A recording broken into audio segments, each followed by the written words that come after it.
बिस्मिल्लाहिर्रहमानिर्रहीम। अस्सलाम वालेकुम। आज 31 जनवरी बरोज़-जुम्मा हम बात करेंगे इस्लामाबाद हाई कोर्ट के 5 नहीं 7 जजेस का नाम है उस ख़त के ऊपर, और उसकी तफसील मैं आपके साथ शेयर करूंगा। और मैं आपको बताऊंगा आइन का आर्टिकल 194 रुकावट बन गया है नए चीफ़ जस्टिस की तैनाती से मुतल्लिक, अगर वो चीफ़ जस्टिस किसी और हाई कोर्ट से ट्रांसफ़र होकर आता है। ये जो ख़त है और ये जो पेशरफ सामने आई है, मैं समझता हूँ कि जो प्लानिंग की जा रही थी और जिस तरीके से मामलात को आगे बढ़ाने की कोशिश की जा रही थी, वो अब मामलात आगे बहुत मुश्किल हो जाएंगे, चूँकि इसमें आजमाइश है 3 ओहदेदारों की। सदर को 3 बड़े ओहदेदारों की कंसेंट चाहिए होगी, फिर उसके बाद जाके ये मामला आगे बढ़ सकता है।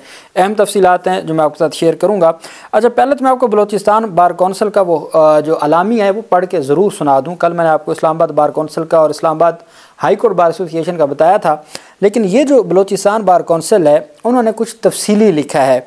बलूचिस्तान बार कौंसिल के वाइस चेयरमैन, और ये सूबाई बार कौंसिल है, पूरे सूबे की बार कौंसिल है, उसने बलूचिस्तान बार कौंसिल के वाइस चेयरमैन की जानिब से Islamabad high court bar association रियासत अली आज़ाद से रब्ता हुआ और बलूचिस्तान बार कौंसिल की जानिब से इस्लामाबाद हाई कोर्ट बार और इस्लामाबाद बार एसोसिएशन के फ़ैसले का जो उनका अलामिया था उसकी मुकम्मल हमायत का ऐलान किया। बयान में कहा कि इस्लामाबाद बॉडीज़ के फ़ैसले के मुताबिक इस्लामाबाद हाई कोर्ट में chief justice Islamabad high court से किसी और सूबे के से लेने का मुतालबा उनका जायज़ मुतालबा है कि किसी और सूबे से ना लिया जाए। इस्लामाबाद हाई कोर्ट से ही chief justice of Islamabad high court तैनात किया जाए, ये उनका जायज़ मुतालबा है। बयान में कहा गया कि 26वीं आईनी तरमीम के बाद चीफ़ जस्टिस समेत आइनी बेंच की तश्कील से लेकर हाई कोर्ट और सुप्रीम कोर्ट तक जजेस तकरीरी समेत तमाम फैसले एग्जेक्टिव के ज़रिए किए जाते हैं, जो आज़ाद अदलिया के खुद मुख्तारी पर हमला है। बयान में कहा कि बलूचिस्तान बार कौंसिल मुल्क के अंदर आज़ाद अदलिया के लिए आइन कानून की बालादस्ती के लिए Islamabad high court bar association समेत तमाम वकला तंजीमों के साथ अदलिया के लिए जिद्दोजहद में शामिल शाना बशाना खड़े रही की। और बयान में कहा कि Islamabad high court bar Islamabad bar association के फ़ैसले की हमायत का हम ऐलान करते हैं। अब हम आ जाते हैं जो ये ख़त के अंदर जो बड़ी अहम तफसीलात हैं। अच्छा, एक चीज़ मैं आपको बता दूं, ये ख़त अगर आप देखें तो इसके जो आखिर में 7 जजेस का नाम लिखा गया है। अच्छा, अब ये ऐसे नहीं हो सकता कि बाय द वे लिखा गया है 5 जजेस ने ख़त पे दस्तखत कर दिए हैं, 2 ने नहीं किए होंगे। मैं चूँकि हम सारा दिन हाई कोर्ट्स में रहते हैं, हमें हाई कोर्ट्स के ऑर्डर्स का भी अंदाज़ा है, अलामिया जारी होता है उसका भी हमें इल्म है। मेरा ये मानना है कि अगर वो जजेस ख़त लिखने पे राज़ी ना होते तो ये हाई कोर्ट के जजेस का ख़त था, ये किसी सूरत भी ये हो नहीं सकता था कि 2 जजेस राज़ी नहीं थे तो उनका नाम भी शामिल किया जाता। एक प्रिंट ही लेना था ना, तो वो उनका नाम डिलीट करके भी प्रिंट लिया जा सकता था, जो चीफ़ जस्टिस ऑफ पाकिस्तान को और सदर पाकिस्तान को या मुख्तलिफ हाई कोर्ट्स के चीफ़ जस्टिस साहिबान को भेजा गया। अब जब उस जो प्रिंट भेजा गया है या जो लेटर दिया गया है जिसकी कॉपी अब मीडिया पे आई है, उसमें उन जजेस का नाम लिखा गया, उसको बरकरार रखा गया है, दस्तखत नहीं है। आपने देखा होगा अक्सर सुप्रीम कोर्ट हाई कोर्ट के फैसलों पर जजेस के दस्तखत नहीं भी होते। अच्छा, अहम बात यह है कि जब उन जजेस का नाम शामिल है, मियाँ गुल हसन औरंगज़ेब साहब का भी और अरबाब मोहम्मद ताहिर साहब का भी, पहले 6 जजेस का ख़त था, ये 7 जजेस का, तो अगर उनका नाम दस्तखत नहीं है तो हो सकता है दोनों जज साहिबान अवेलेबल ना हों, उस वक्त अवेलेबल ना हों, दस्तखत ना हो सके हों। लेकिन मैं ये समझता हूँ कि अगर वो जज साहब उन ख़त से और वो जो 3-4 सफ़ात का ख़त है उससे वो एग्री ना करते होते तो उनका नाम न लिखा जाता। जब नाम लिखा गया है, नाम 7 जजेस का लिखा गया है और सिर्फ 5 जजेस के दस्तखत हैं, तो मैं समझता हूँ दस्तखत होना ज़रूरी नहीं है, बल्कि जब हाई कोर्ट इस्लामाबाद के सीनियर जज या 5 जजेस दस्तखत करके 7 जजेस के टोटल नाम लिखते हैं तो उसका मतलब यह है कि वो भी इस हवाले से एग्री हैं, नहीं तो कभी उनका नाम शामिल ना किया जाता। ये कोई आम बंदा तो गलती कर सकता है, इस्लामाबाद हाई कोर्ट के जजेस लेवल पर इतनी बड़ी नहीं हो सकती कि वो राज़ी नहीं थे और उसके बावजूद उनका नाम शामिल कर दिया गया। या ये कोई पंचायती फ़ैसला नहीं है कि 5 लोग हैं तो उसमें से 2 दस्तखत नहीं करते, 3 का नाम शामिल कर दिया गया, नहीं। फिर अगर वैसे सब का नाम लिखना होता तो बाकी भी 3 जजेस रह गए थे, 2 नए जज आए हैं, आज़म खान और अमीन मिन्हास और एक आमिर फ़ारूक, तो फिर सबका लिख देते और दस्तखत सिर्फ 5 के रहने देते। नहीं, स्पेसिफ़िकली 7 का नाम लिखा है तो उसका मतलब ये है कि ये 5 नहीं 7 जजेस की जानिब से ख़त था। ये मेरा एक नाक़िस जो मेरा दिमाग है वो मैं समझता हूँ कि ये ऐसा हुआ है क्योंकि नाम 7 का लिखा हुआ है। ख़त में चीफ़ जस्टिस ऑफ पाकिस्तान को मुखातिब किया गया है और ख़त में लिखा है कि हम इस्लामाबाद हाई कोर्ट के दस्तखत कुनिंदा जजेस आपको ये ख़त लिख रहे हैं क्योंकि मीडिया में बड़े पैमाने पर रिपोर्ट आने वाली खबरों और बार एसोसिएशन के मुताबिक लाहौर हाई कोर्ट के एक जज को इस्लामाबाद हाई कोर्ट में लाया जा रहा है। वहाँ वो 16वें नंबर पे है सीनियोरिटी में और उसको पहला नंबर बना के इस्लामाबाद हाई कोर्ट में लाने की खबरें हैं। इसके बाद उनको चीफ जस्टिस बनाने के लिए भी गौर किया जाएगा। ख़त में कहा गया कि ये भी इतलात हैं कि सिंध हाई कोर्ट के एक और जज को भी इस्लामाबाद हाई कोर्ट में मुंतकिली के लिए तजवीज़ किया जा सकता है। ख़त में कहा गया कि इस पेशरफ्त ने अदलिया के आज़ादाना काम करने और इंसाफ के असूलों पर संगीन सवालात उठा दिए हैं। ये हमारी ज़िम्मेदारी है कि हम अदलिया की आज़ादी और शफाफियत को बरकरार रखें। किसी भी अदालत के चीफ जस्टिस की तकर्री उसके अपने दायरे अख्तियार के अंदरूनी निज़ाम और असूलों के मुताबिक होनी चाहिए, ना कि बैरूनी दबाव या मुंतकिली की बुनियाद पर ऐसा हो। ख़त में जजेस ने कहा कि हमने ये भी वाज़े करना चाहते हैं कि जजेस की मुंतकिली का ऐसा तरीक़ाकार अदलिया के बुनियादी असूलों से मुताबिकत नहीं रखता और ये अदालती इदारे की आज़ादी को मुतासर कर सकता है। ख़त में चीफ जस्टिस को मुखातब करते हुए कहा गया कि हमें उम्मीद है इस मामले को असूली और शफाफ अंदाज में देखा जाएगा ताकि अदलिया की खुद मुख्तारी और आवाम का इस पर एतमाद बरकरार रहे। ख़त के मतन में दर्ज है कि हम आपसे दरख्वास्त करते हैं कि आप इस मामले का संजीदगी से जायज़ा लें और उस पर ज़रूरी कार्रवाई करें ताकि अदलिया की खुद मुख्तारी को बरकरार रखा जा सके। उम्मीद है कि आप इस मामले को आला अदालती फोरम्स पर ले जाएंगे ताकि इस पर खुली और शफाफ बहस हो सके और अदलिया की आज़ादी को यकीनी बनाया जा सके। अब उन्होंने जो बड़ा नुक्ता उठाया है, कई नुक्ते हैं और 194 आर्टिकल के हवाले से भी, आर्टिकल 200 हवाले से। अच्छा, उन्होंने हाई कोर्ट के जजेस ने ये जो अमल अगर ऐसा होता है कि हाई कोर्ट से एक जज को किसी और हाई कोर्ट से जज को लाया जाता है और उसको चीफ जस्टिस लगाने के लिए, तो उन्होंने इस अमल को फ्रॉड करार दिया है। अगर लाहौर हाई कोर्ट से इस्लामाबाद हाई कोर्ट तक चीफ जस्टिस के ओहदे के लिए ट्रांसफ़र होने वाले जज को मानना है तो ये आइन के साथ फ्रॉड है। हाई कोर्ट में जजेस की तकर्री आइन के आर्टिकल 175A के तहत होती है। ये जज लिख रहे हैं, ये फ्रॉड का लफ्ज़ भी जजेस का है।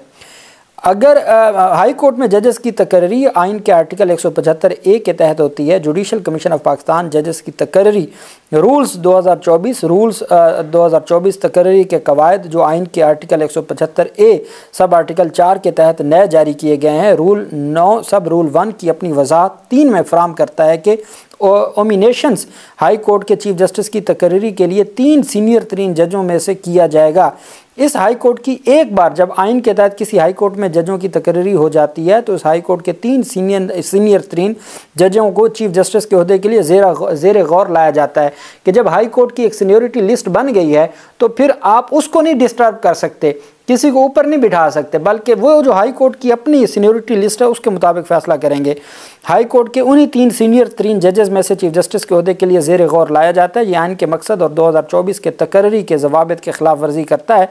अगर एक जज बसूरत दीगर किसी और हाई कोर्ट में सीनियोरिटी में कमी करता है तो उसे ट्रांसफ़र जज के तौर पर मुतारफ़ कराया जाता है, जिसके बाद उसे अदालत में चीफ जस्टिस के तौर पर समझा जाता है और मुकर्रर किया जाता है। उन्होंने कहा ये जो अमल है ये दुरुस्त नहीं है। ख़त में लिखा है कि आइन पाकिस्तान में फेडरल जुडिशल सर्विस का कोई तस्वुर मौजूद नहीं और तमाम हाई कोर्ट्स आज़ाद और ख़ुद मुख्तार हैं। हाई कोर्ट में जो जजेस तैनात किए जाते हैं वो सिर्फ इस मखसूस सूबे की हाई कोर्ट के लिए हलफ लेते हैं। 2010 में 18वीं आइनी तरमीम की मंजूरी के बाद पाकिस्तान में सियासी जमहूरी हुकूमतों के अदवार में आइन के आर्टिकल 200 के तहत हाई कोर्ट के मुस्तकिल जज की तैनाती की कोई मिसाल नहीं मिलती। फिर उन्होंने कहा कि जो नुक्ता उठाया कि हाई कोर्ट के जजेस ख़त में लिखते हैं कि इस्लामाबाद हाई कोर्ट में खाली असामियों की मौजूदगी को मुंतकिली की वजह के तौर पर पेश नहीं किया जा सकता। मौजूदा जजों की कुल तादाद 10 हो गई है। खाली जगह लाहौर हाई कोर्ट में है जहां 60 जजों के जगह पे सिर्फ 35 जज खिदमात अंजाम दे रहे हैं, जो कि 58% है।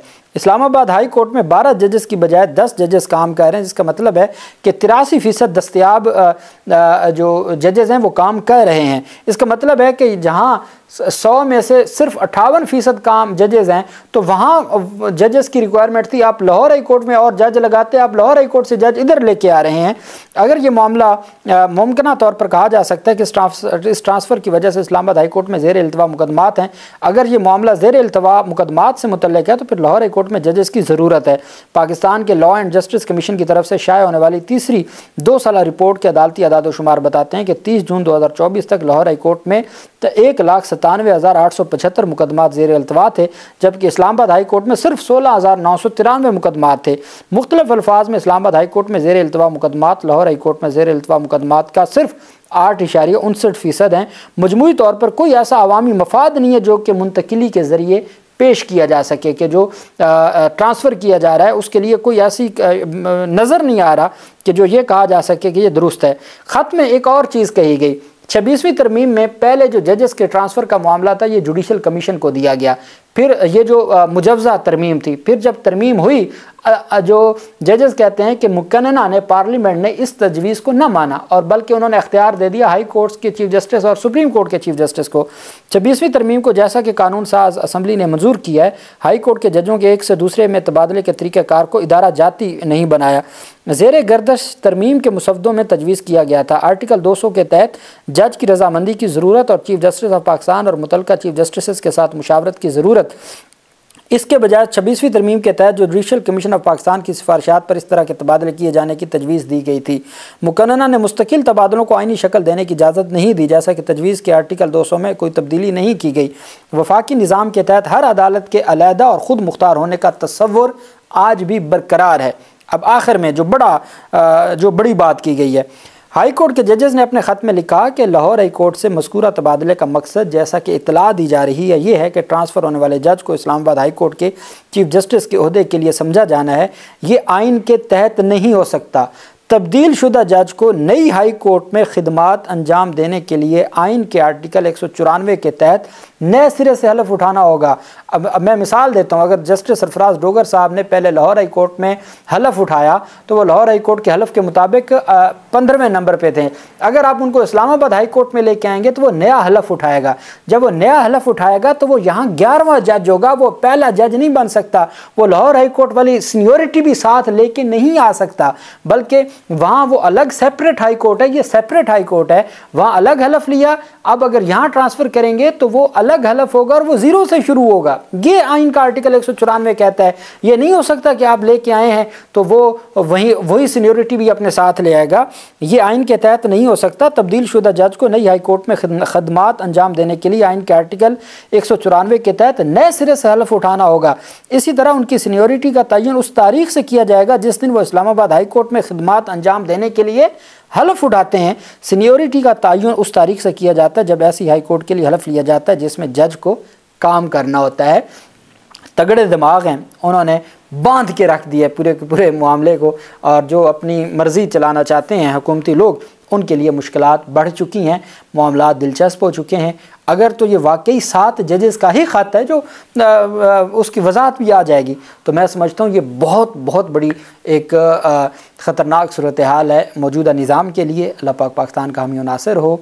बहुत शुक्रिया। अल्लाह हाफ़िज़। पाकिस्तान ज़िंदा।